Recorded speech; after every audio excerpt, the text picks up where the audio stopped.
परम ब्रह्म गु शब्दर अर्थ अंधकार गुर अर्थ आलोक ये आमको अंधकार आलोक आनी था से होउछन्ति गुरु किंतु आमे समस्त भाबुथिबा आज दिनटा आमे काहीकि गुरु दिवस रूपे पालन करिछि कारण एही दिन हमर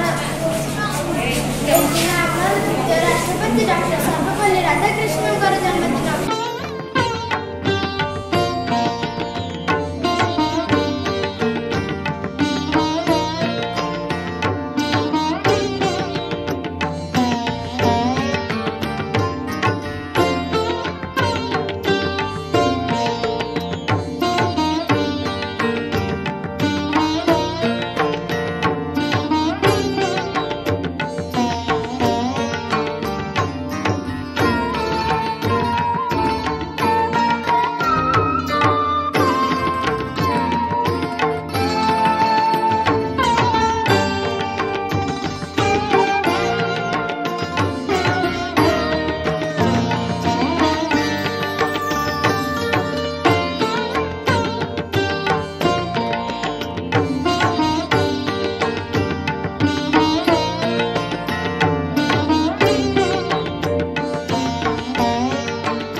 श्री श्री आर्यधनी ओम विद्यादायिनी माँ शारदा गौरी ध्वज विमंडिता माँ भारत माता शिशु मंदिर प्रेरणा उत्स डॉक्टर जी एवं श्री गुरुजी आज आमर जो अच्छा सर्वपल्ली राधाकृष्ण तांको चरण कमल रे मु मोर भक्तिप्रीत प्रणाम अर्पण करी मो वक्तव्य शेष आरंभ करुचे।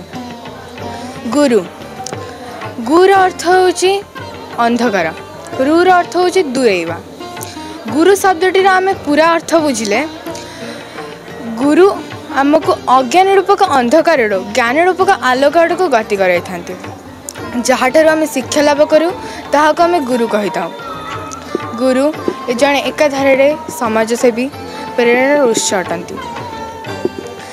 आज दिवस को आम 1962 मसीहा ठारू गुरु दिवस रूपे पालन करी आछे। गुरु दिवस रे आमे डॉक्टर सर्वपल्ली राधाकृष्ण आमर उपराष्ट्रपति से तांकु आमे सम्मान जणाइबा आमे ई दिवस पालन करुछे। से तमिलनाडु तिरुवनंतपुर रे जन्म ग्रहण करथिले।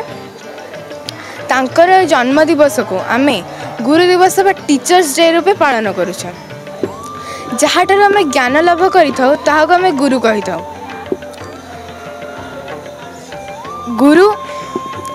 गुरु विषय जिते कहले भी आम कम पड़ो कहीं वर्तमान गुरुंकर जो गुरु शिष्यर जड़े प्राण परिचयक गुरु शिष्य ज्ञान जो ज्ञान प्रदान करथांती गुरु से वर्तमान जड़े प्रेरणार उत्स अटे। ये कही मो वक्तव्य शेष कर। जय हिंद, भारत माता की जय। जय जगन्नाथ। सृष्टिर आर्यधनी ओम विद्यादायिनी माँ शारदा गौरी ध्वज विमंडिता माँ भारत माता एवं आम विद्यालय प्रेरणार उत्स डॉक्टर जी और गुरुजी चरण कमल रे मोर भक्तिपूत प्रणाम जनाई ये वक्तव्यटी आरंभ करुछि।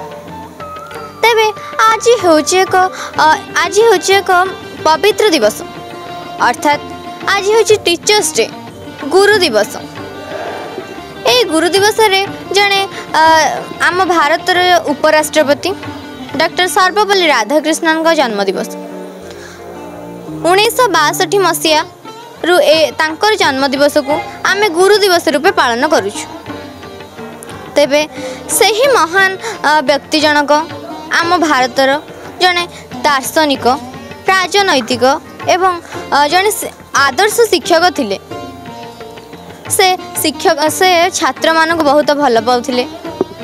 से छात्र मानक उचित मार्ग रे नेबा पई सब बेले निजर वार्ता प्रदान करथिले। तांकर शेष समय आसीबा बेले से जनसाधारण मानक अनुरोध करथिले जे तांकर जन्मदिवसटाकू गुरु दिवस रूपे पालन करने ପାଇଁ से निवेदन करथिले। से एकाधारे थिले जने शिशुप्रेमी, शिक्षक, दार्शनिक एवं राजनैतिक। तांकर एई जन्मदिवसटाकू आमे गुरु दिवस रूपे पालन करूछु, कारण ए तांकर से जो महान पाठ पढ़ार शैली, से केवल छात्र मानक पाठ पढ़ाउ नथिले, से छात्र मानक उचित मार्ग रे नेउथिले। तांकर एही महान चरित्र पई तांकू भारत वर्ष रे भारत रत्न पुरस्कार रे भूषित करा जायथिला।